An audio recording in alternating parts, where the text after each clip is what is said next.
Hello, friends, and welcome back to a very special episode of the Packy Run podcast.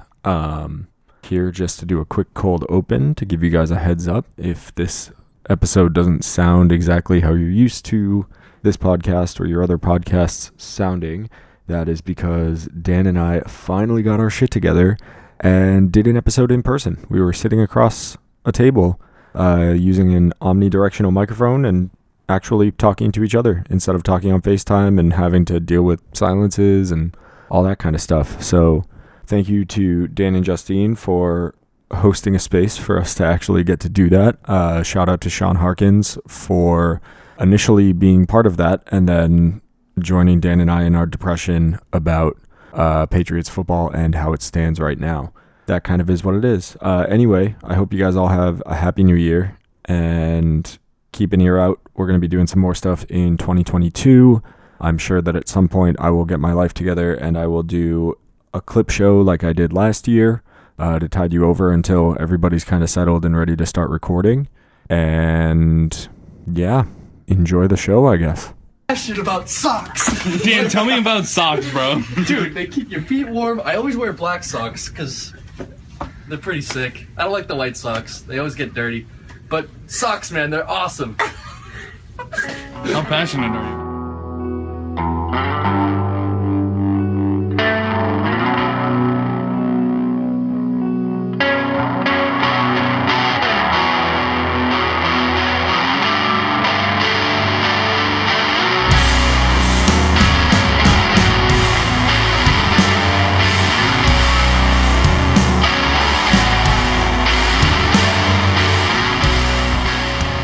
Three, two, one. Fuck you! We don't have to sync anything actually because we're in person. It's just one fucking table, Dan. The lunch table. It's the This is the table. We are here. Welcome back to the Packy Run podcast, friends, family, the people in other countries that listen to us that I don't understand why. This is the Packy Run podcast. We are here. We are live broadcasting to you from Cape Cod, Massachusetts. Yes. What a time to be alive. What a time. We're back. This is the second time we've seen each other since I've been out from Nashville, which is crazy. And yeah, we're here to do the Packy Run podcast. It's live. It's the first time we've done it live. How fitting that it's episode 50. Yes, the big 5-0. I don't think I expected us to get to 50 episodes regardless, because you and I are both ADD children. Yeah, we tend to be like that. I didn't think we'd get here, but here we are sitting at your girlfriend's parents' house, and we're doing the thing. We are finally doing the thing. We've talked about doing a show or doing an episode in person, We've talked about it a couple of times. but it just never materialized.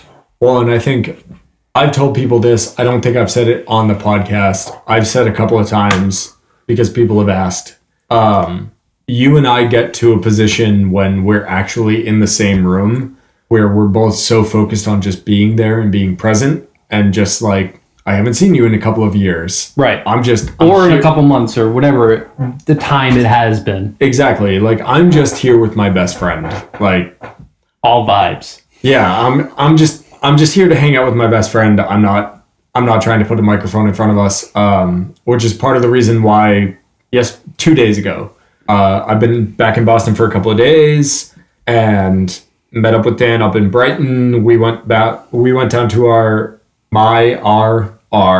friend. He's a friend of the pod. Yeah, friend of the pod, Sean Harkins. Shout out to him. First sponsor of the pod.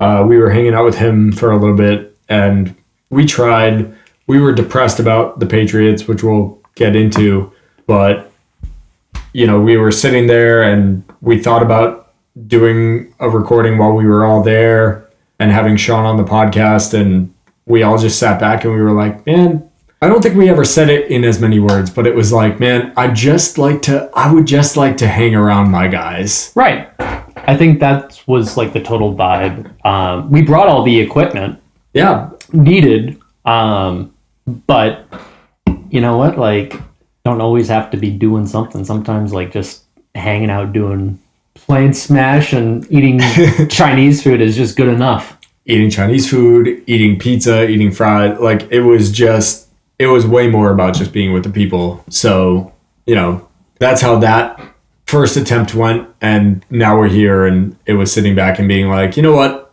We're in the same place. We don't have that many distractions because your girlfriend is two floors below us working. Yes. We got the time. Let's give the people what they want, which is your resident dumbasses talking about whatever the hell comes to mind. It's a big episode. Cheers, my guy. Cheers. Let's go. How do we start? How do we start when we're sitting across the same exact fucking table? Well, for starters, before this, we went to a brewery down in Falmouth. Right now we're in Dennis, Massachusetts. But we went to, what's the name of this brewery that we went to? Bad something? Bad Martha Brewing Company. So we went down there. We were hanging out, having a couple drinks, just chilling. Justine requested something to come back to. So I brought back some cranberry hard seltzers that we're both having one of each. Yeah, it's like cranberry. Pretty tart, pretty sour. Yep. Pretty good. So for once, we're drinking the same thing. We're sitting across from each other, and we're doing the Packy Run live. What a time to be like it! It literally just hit me as we were hitting record. Like we're finally doing the thing across from the table. One mic, one computer. Like, yeah, we're gonna try and make this good as we can audio wise for you guys.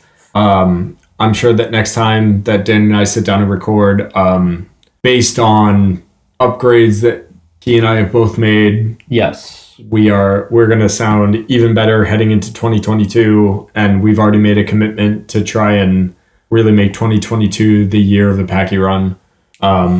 But it does give me a new appreciation. I do want to give a shout out to my buddy Tony down in Nashville. He's talked a couple of times about plugging the Packy Run.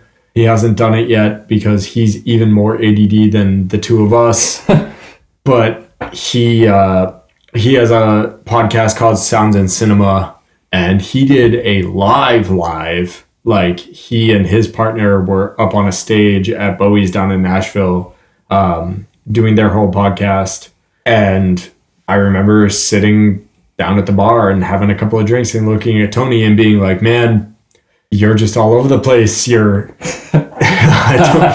can't even keep on track. How are you doing this? And now I'm sitting face to face with Dan, and I'm like, oh, okay, I get it. Yeah. That's how this goes. I mean, I watch certain other podcasts. But we should probably turn that down so we don't have Teams notifications popping up. Yeah. Into the mic. Anyways, like I see how like the H3 podcast goes and like all those other ones that are live and they do like video recordings with it as well. How did they not get off? They get off track quite a bit. I think it's just the nature of the beast. Yeah, it's the format. You're sitting in front of a couple of your buddies or one of your buddies in this case and talking shit, and it's how it goes. Yeah. So anyway, we're here. We're having a couple of drinks. We're hanging out. We're in person for the first time. It's episode 50. Did you think we would get to 50 episodes? For a little bit, like with both of us being so busy, probably not. But I also, and I came to this realization recently, I love, and I used to love being in bands so much, creating music, going to band practice and doing all that stuff. Like I miss that kind of process. But I also love this. like podcasting. I had a radio show for a little bit while I was in New York, and I've stopped doing it. But I have found someplace in Boston to do a radio show again. So hopefully I will start that back up again, because this is just what I like to do. It's one of my favorite hobbies. Just talking shit, right? Just shooting the shit and like just like it's. I think every single person. A lot of people are like, "Oh, I'm not that creative. I'm not a creative person." I think every single person is creative in some sort of way and wants to create something. Like I'll be forthright. I'm a terrible musician. I'm not that Same. good. No, but I am bad. Same. Although I just got my bass back yesterday, and I was playing it for like an hour for the first time in like a year and a half, like 2 years, and it was fantastic. Yeah. It's one of those things, and I do kind of regret not pushing harder for having Sean on the podcast while we had him there. Because I know that he's exhibited similar hesitancy. I mean, anyone can do this. This is... Well, and that's the thing that I've kind of talked to people about, and to varying degrees, I've downplayed the Packy Run, despite the fact that, the people that listen to it really seem to love it. It's been one of those things where it's like, okay, on the one hand, yeah, I get it. It's, on the surface level, it's definitely intimidating. Right. To be recorded while you're talking shit.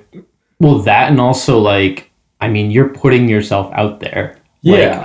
Like our opinions about the Patriots, whether they're good, bad, or anything, and we've had some good takes and we've had some terrible takes.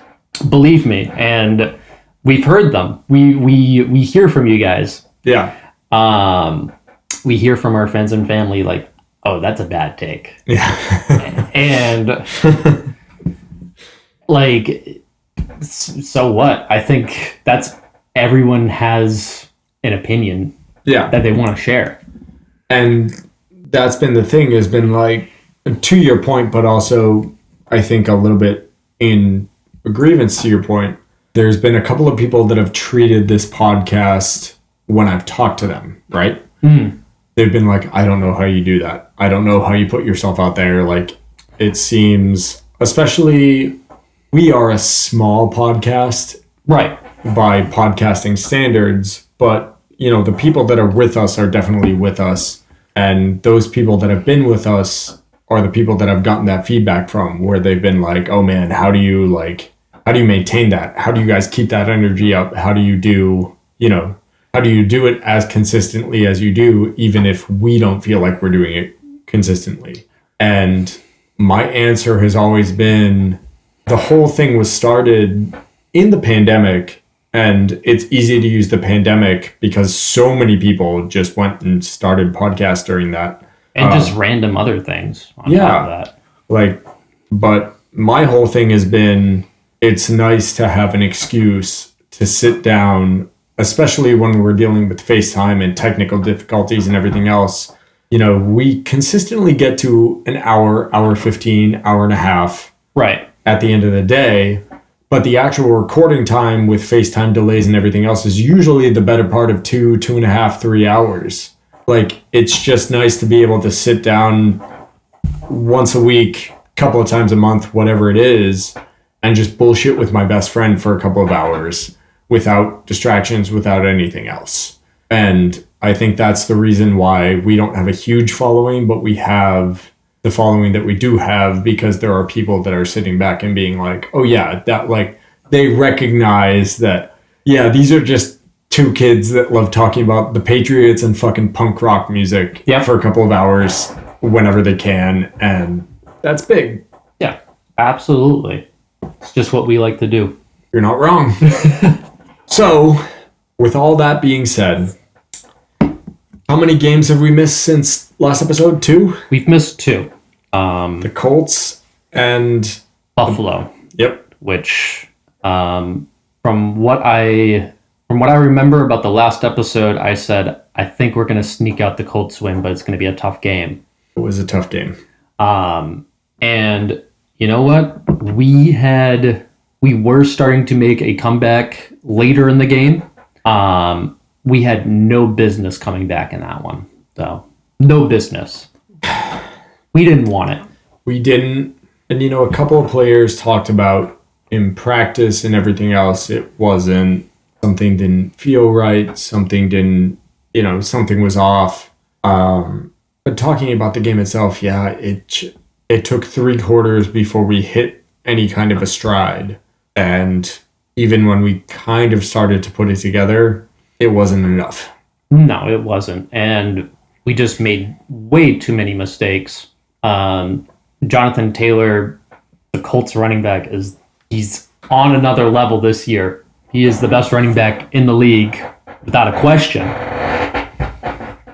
And he showed up. Like, there was a stat that went on through the game that was like, Belichick hadn't had, it was like some really good stat against running backs. He hadn't had a running back like score a touchdown and get 100 yards, and like he had that.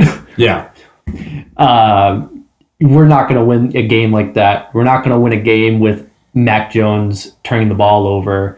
You're not going to win it with Kyle Duggar getting thrown out of the game. Nope. Like, we just lost our focus on that game. And I guess, it's a momentum ender because we went into our bye week. We won 7 games at that point, 7 straight games. Yeah. And, man, like, then that Buffalo game hit, and, Buffalo played to win. They just wanted that game. They wanted that game. They wanted to destroy us. And you know what? To their credit, they deserve to win that game. I can't even be mad at it. Yeah. I'm disappointed by the Patriots and their lack of, there was just, they looked sluggish. But before we get into, Buffalo is the backbreaker. Yeah. Not the season ender, but just morally the backbreaker. Yeah. Let's focus on the Indiana game a little bit more. It was going to be game 8 if they were going to continue their streak, right? Right. And I remember a lot of people going into that game were like, they have to lose eventually. They're not going to win out. And in the back of my mind, I was kind of there. I won't lie. Right. Same. I was like, I don't know. I was like, obviously I want them to win. Yeah. But, can they truly... the Colts are a good team. They're well coached. They got talent everywhere. They underachieve in a lot of ways. In many ways. They always, for whatever reason, go out... They always have a bad start. Yeah. What was it, a few years ago when they still had Andrew Luck? They were 0-5, lost against us Thursday night. And then later on, they were in the playoffs. Just right down the stretch. Right down the stretch. So you can never count them out. But that Indiana game was just... I think the Indiana game that was the red flag, I think. And it was the red flag, and it's interesting to talk about because if you listen back to previous podcasts, if you and I think about the way that we were talking about so much of this stuff going into the season, it was I think the Indiana game was the equalizer. So was it Carolina? Who was the game that we were talking about a couple of months ago where we were like, if we look back on a playoff run Patriots team, there was one game mid-season where I said, this is going to be the game where we go back and we see this team flip the switch. They started cooking. I would say the worst game this season, besides the performance against Buffalo, up until that point, was the Saints game. Yeah. The Saints game, but that was really early on. There were games earlier that season that I think you might be talking about the Chargers game, 27-24. Yeah. it was like a close one down the stretch. Yeah, but that's been so symptomatic of this Patriots team, and the past 2 weeks have been a reminder of what we were talking about in the beginning of the season. And I said it, you guys weren't here for it. I drove up to Quincy from Plymouth from my parents' house, picked up Sean and his fiance, and we went to go watch the game up in Brighton with Dan.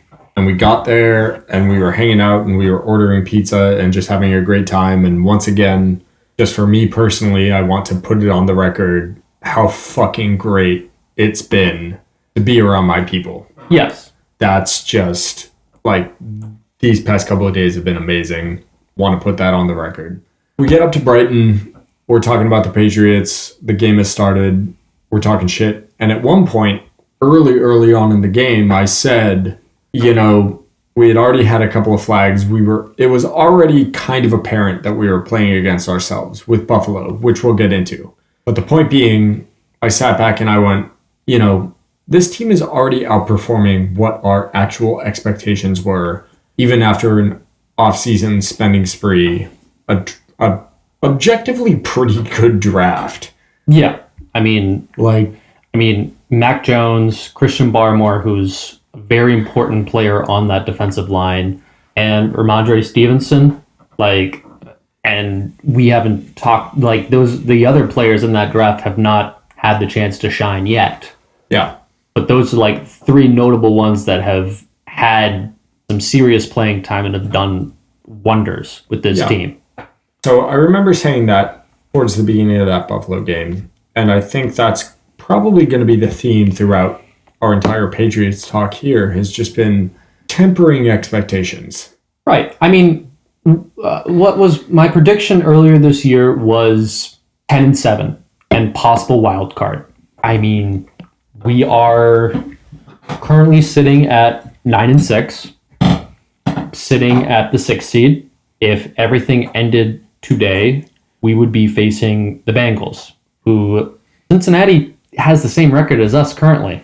Yeah.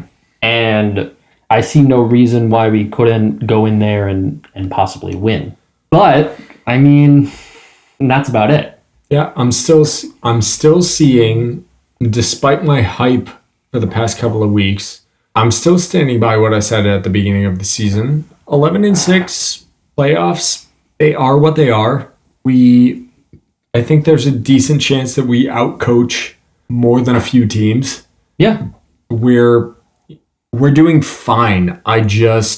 Especially after this past Sunday, Buffalo's the team to beat in the AFC, and gets into AFC East at least. I don't. Yeah, but do you see the Chiefs pulling it out against Buffalo with the way that they are just? Buffalo's changed the game in the way that it's not. Buffalo's not playing. I would not call Buffalo disciplined football, right? Well, they're not. The Chiefs, with as amazing as Patrick Mahomes has been, and you got to give credit to that kid. I hate seeing the Chiefs doing so well. Yeah, you're like a big Patrick Mahomes doubter. I've been on the Patrick Mahomes bandwagon. I'll correct you on that. I'm not a Patrick Mahomes doubter. I've got a little bit of a personal beef with the Chiefs, the same way that I have a personal beef with the Titans due to reasons, things that have nothing to do with football. Fair enough. But Patrick Mahomes is a stud. Patrick Mahomes can get things done.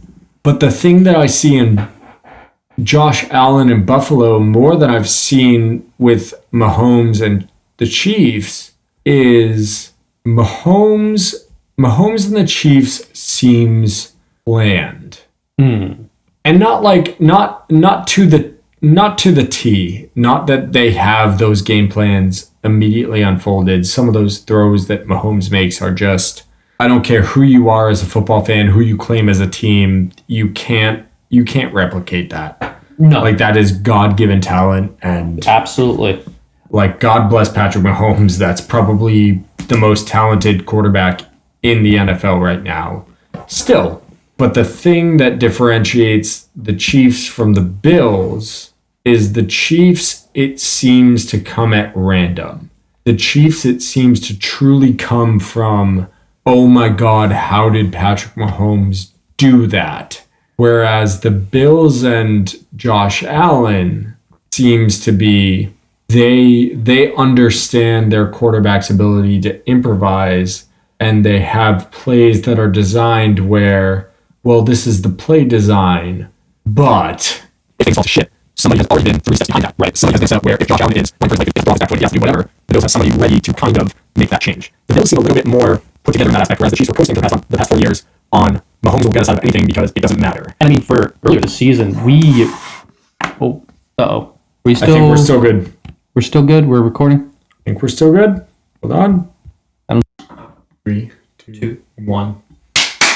So yeah, I feel like Allen has a little bit more play design, a little bit more of thought process behind it, with the expectation that he can make something happen, as opposed to Mahomes, where part of the reason why it's been so prolific has been he truly is improvising without safety nets underneath him. And I mean, like, Patrick Mahomes, we saw earlier this year that maybe maybe the Chiefs are expecting to bail him out, and I don't know, like, they're not doing so well.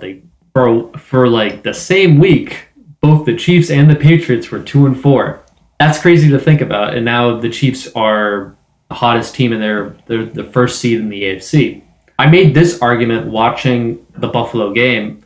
Josh Allen might be harder to stop than Patrick Mahomes because Josh Allen has that better running ability than Patrick. Like, Patrick is elusive, and he can pick you up like 10 yards and avoid rushers. But Josh Allen is a stronger runner and has as good of an arm as Patrick Mahomes. I'll give you that Josh is a stronger runner. I'm not sure he's better, and I think that comes to play design. I don't think Josh Allen is better than Patrick Mahomes. I was saying I think he might be harder to stop than Patrick. I think Josh still is making a little bit too many mistakes. And sure, Patrick Mahomes has also he led the NFL in interceptions at one point. But it's going to be, wow. We're going to have to face that guy 2 times a year now for the next 15 years. Imagine that. That's brutal. I think there's the potential for the Patriots to come in and do what they've always done, because that's what we are as a Patriots podcast. I think they can still make it happen, and I think they can still outsmart a quarterback like that because they have so many times. Yeah. I mean, look at Peyton Manning. Yeah. Peyton Manning for many years couldn't get past the Patriots. Didn't take until like 2006 in that AFC Championship game. I remember that game very vividly. We were up 21-3 after the first half, and they came back. And that was also the same year Peyton Manning won his Super Bowl with the Colts. It's just, especially after the past 2 weeks, I don't think we're there yet. We are way further along than anybody wanted us to be. We are way further along than I think anybody in New England thought we would be. Like, the Patriots are still power players, and they're still, and I hate to do what so many of us were doing last year, right? With Cam, everybody, especially down this particular stretch of the season, everybody was just doing the math. Well, if this team loses, if we can pull this out, if we can do that. Either they were doing the math, or they were just like, the Patriots should just tank. They should just lose the rest of their games and get a high draft pick. And I'm like, that's the dumbest thinking you could, to even suggest that is stupid. Well, and now let's fully transition into the Buffalo game. Because we've hinted at it. Talking about that. the game we played against Buffalo last time, right? It was so easy to make the argument, and kind of rightfully so. We didn't ask anything of Mac Jones. He only passed 3 times. It was all running game. It was all everything. And I mean, It worked. it did work, and I made an argument, and I did mention in the last podcast episode, I was like, I wonder what it's going to look like when they're going to need to ask Mac to do more. And I mean, the next game against Indianapolis, like, Mac threw it 49 times, Not great. not great. Mac has had a really good rookie season, and he has done a great job, but I'm not ready to. It's like you can't hand a 16-year-old the keys to a Ferrari. Yeah. I'm not, and I mean, like, not that the Patriots offense is a Ferrari. Like, we have names. We're not like the Dallas offense, for example, who just has an abundance of weapons. Yeah. Like, we have like some good players who can make plays, and I think the one thing that we're really struggling with, and Josh Allen struggled with it earlier on in his career. He was struggling up until he got someone like Stephon Diggs throw the ball to. Yeah. We need someone like that. Not Stephon Diggs, but someone who fits Who's that a bona fide target, number one guy. Like, they can toss their hand up and we can just throw it to them and expect them to come down and catch it. And just, we've done enough for this season, I think, is my argument. Win, lose, draw, however far we get into the playoffs, whatever. We've still got 2 weeks to play. Yeah. We've still got things to overcome. It's not often that I look at the accolades outside of winning the Super Bowl. It's not often that I sit back and go, okay, somebody deserves this award or that award or whatever. I do still think that based on this season, there's a solid argument to be made for Bill Belichick as coach of the season, executive of the season. The fact that we are where we are at Yeah. due to his leadership. I don't think I have a solid argument against that because of the way the Patriots have been dominant for so long. Mm-hmm. And then to lose Brady and to have one down year where it was really a down year. I mean, 7-9 is not a down year. For the Patriots, that's a down year. I mean, for the NFL, it's not a down year. That's you're middle of the road. You're middle of the road. Which I think actually strengthens my argument, is you have one down year with air quotes, which these people can't see. You have one down year, and then you go to what we've done with a rookie quarterback with an obscene spending spree. Like, they're performing to expectations, and I think that's the toughest part for anybody that's rooting for the Patriots or that is just in the national media who wants to just write off like, Mac Jones has a ceiling. Kind of, but not really. Like, it's also his rookie year. Like, but regard Brady coming into the league, everyone wrote him off. He was still 2 years in. Well, he was 2 years in, and people were writing him off.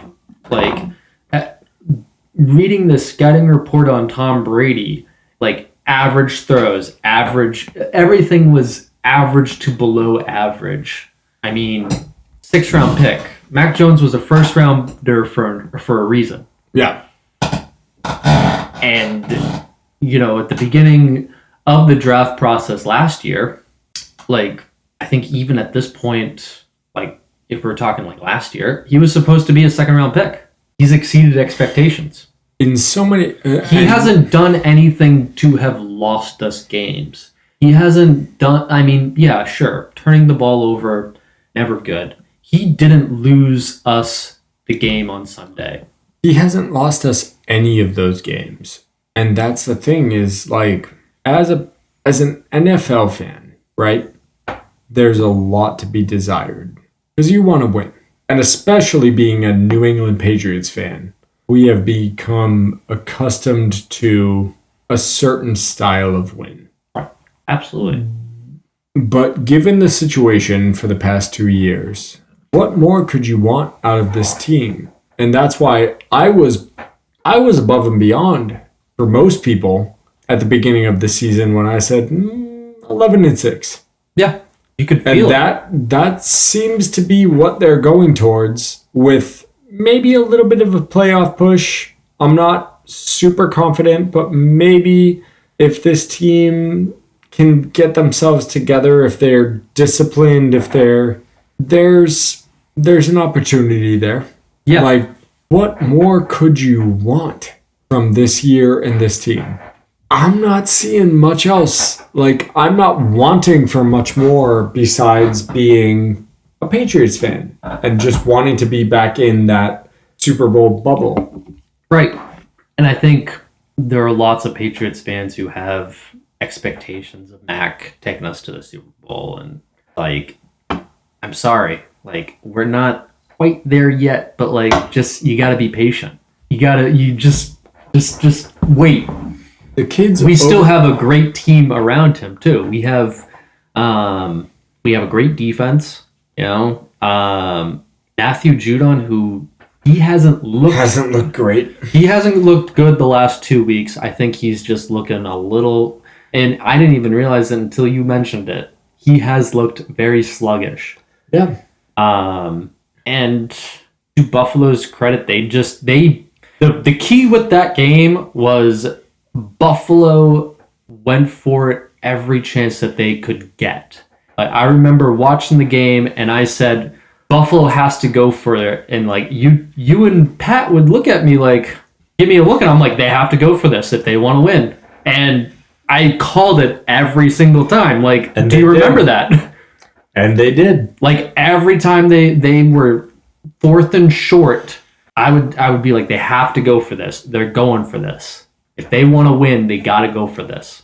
Not that I'm rooting for Buffalo. Like, don't get that twisted. Like, I was like, if they want to really stick it to us, they're not going to punt. They're not going to go for that field goal. They're going to go for that touchdown. Well, especially after the way you could kind of see the writing on the wall, especially after the loss to Indiana. Like, they pissed themselves. They were done after that initial loss. And then we shut the bed against the Colts. And then we came right back to Buffalo. And they were out for revenge. And they went for it every chance they got. They played the chess match. And we didn't get out coached. Because I think a lot of the coaching was... Well, we did get out coached. But we fought through that, and it just wasn't enough. We weren't there. No, we were definitely not. I mean, Buffalo had 75 plays to our 60. They had the ball for 11 minutes more than we did. To give perspective on the other Buffalo game and what happened, we had a total of 57 plays and we did have 49 plays, but we controlled the ball. We had it for 32 minutes to their 28 or whatever. Not a lot of time, but between the difference. But I mean, Buffalo really controlled the game. They did everything in their power. They were like, we're going to go for this as many times as possible. If we don't make it, so be it. Like, you have to stop us. And we couldn't get a third down. We couldn't complete a third down to save our soul. 1 for 10. And they had They were 6 for 12 on third down, 3 for 4 on fourth down. That's the story of the game. And max 2 interceptions. We were surging a little bit in that in like the fourth quarter. Here's a hot take. This season, there have been some bad plays, right? We've got a rookie quarterback. You got to take that in stride. I don't give a fuck about max interceptions, any of them this year. Like, it hurt last year with Cam. Those interceptions hurt. Each and every one of them. Max interceptions this year have been like learning process. And maybe that's just me making excuses, Right. but I just haven't cared that much. Because what I've seen leadership-wise and the way that he's really moved the ball and he's admitted himself more than most rookies into a game manager position, I don't care. I'm sure Bobby's going to listen to this and tell me I'm an asshole, but I mean, you don't win if you don't win the turnover battle. That's the key. And you're not wrong. And we have won. When we went on that streak, we were winning the turnover battle. That's why we were so successful. And I mean, also COVID did affect this team in the way of Nelson Aguilar wasn't there.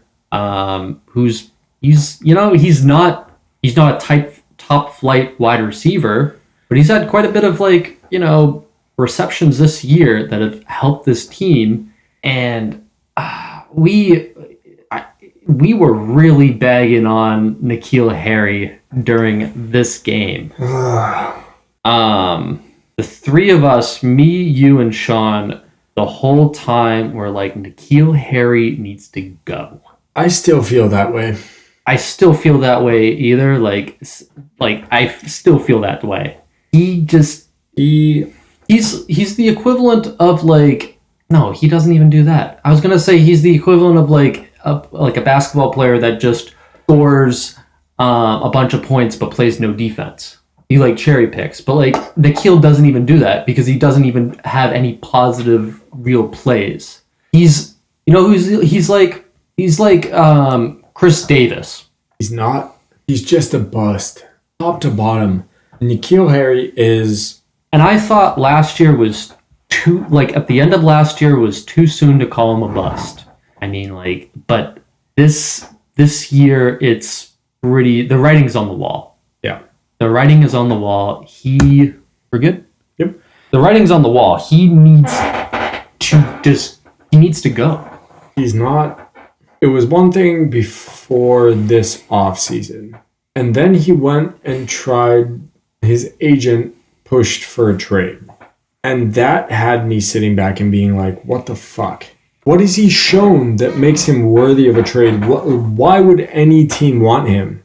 Right. He's in pretty much the perfect position to succeed, and he hasn't. So you're gonna push for a trade.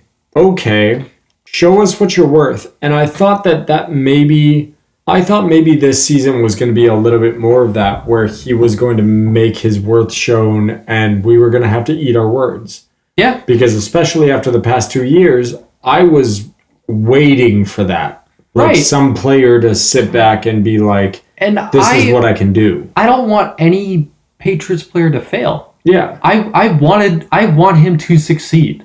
I want him to be a part of the team. But if he's not contributing in a positive way, if he's dropping the ball, doesn't know the playbook. Clearly doesn't know the playbook. That's not how it works. And it's at the point, I think, what you were getting at. The kid's a bust. There's no, if he was okay, caught a couple passes and didn't do a lot, I'd be okay with that. But he doesn't even do that. N'Keal doesn't do anything. He's not there. He doesn't know the playbook. Credit where credit is due. Some of the blocking schemes that they've given him,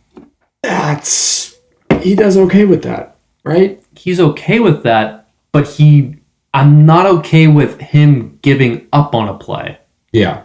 And Which is too constant. Like, there is lots of plays where he will block a defender into... And then just arms up in the air.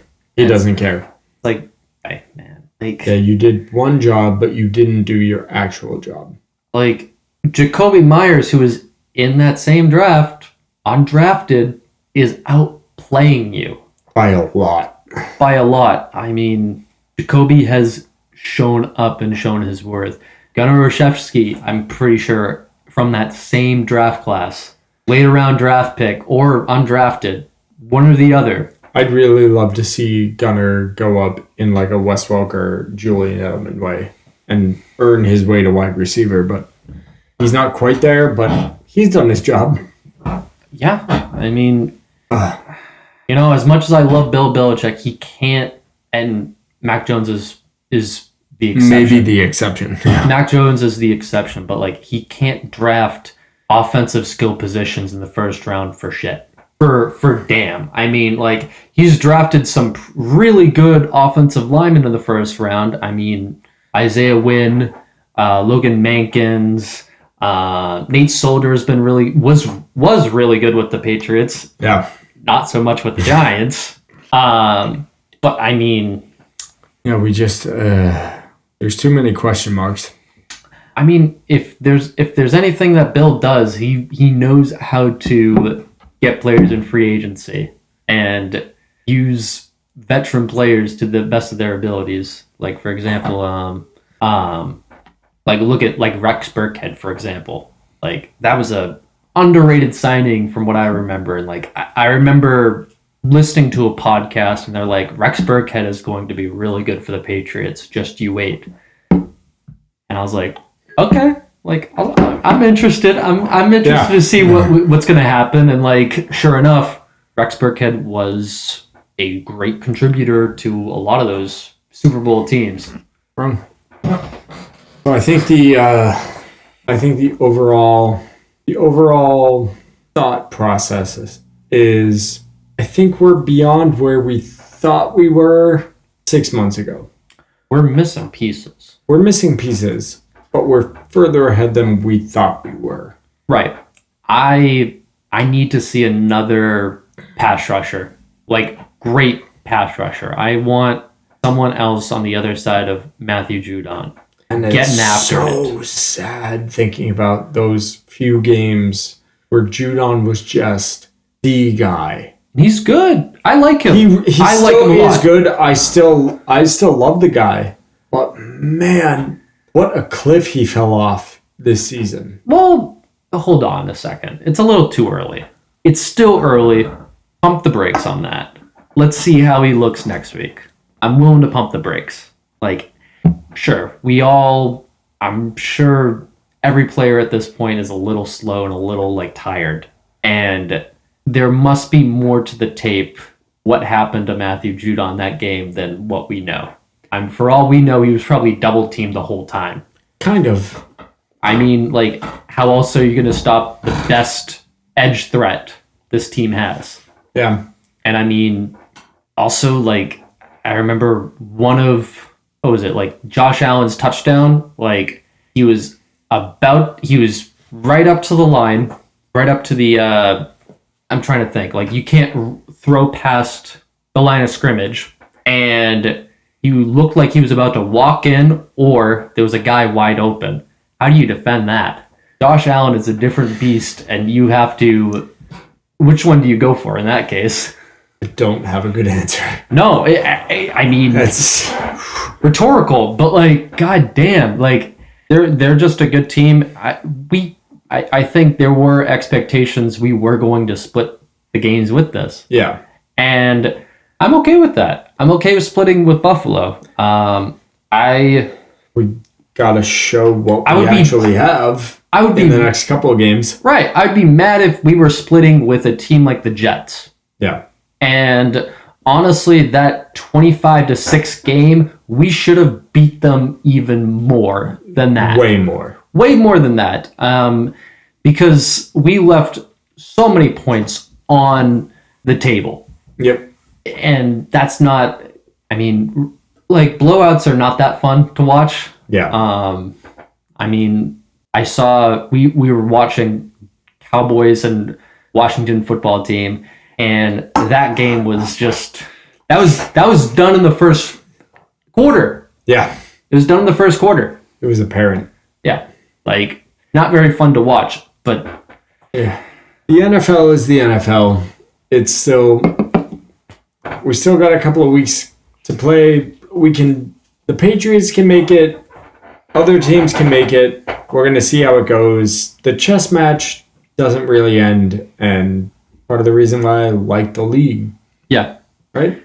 And I mean, next week we're facing the Jaguars, which we haven't really been hyping. We've hyped up this game as we're just going to destroy this team. I still see it that way. I mean, Bill Belichick facing against a rookie quarterback, typically great success. Yeah. And I don't look at it any different, but I look at it as a must win and a game that it's a must win, but it doesn't really show how good we actually are or not. Yeah. That Miami game is going to be a tough way to end out the year. That's the one game I was afraid of. Miami late in the season is never good for the Patriots. It might be good for a Southern boy like Mac Jones, but still, it's anybody's game right now. And I think one of the things that is being missed by so many people is I want us to win. Mm-hmm. I want winning seasons. I want the Patriots to win. That is the thing. But where we're sitting right now versus where we were last year, being in the mix, I'm enjoying the competition. Well, like last year at this point, we were in the hunt. Yeah. This year, we are, if everything ended today, we would have a spot. Yeah. So it's like, how mad can you really be? We have objectively gotten progress, and it feels good for the most part. There's a lot of details that need to be sorted out, but I feel okay. Yeah. I mean, there's not much to worry about. And I'm excited about the future of this team. I would like to see the keys of the offense handed to the kid. Yeah. And also, I want a big time weapon. Yep. You know who's a free agent who would be, or at the end of this season, who would be great for the Patriots? Davante Adams from the Green Bay Packers. Do I think we will get him? No. But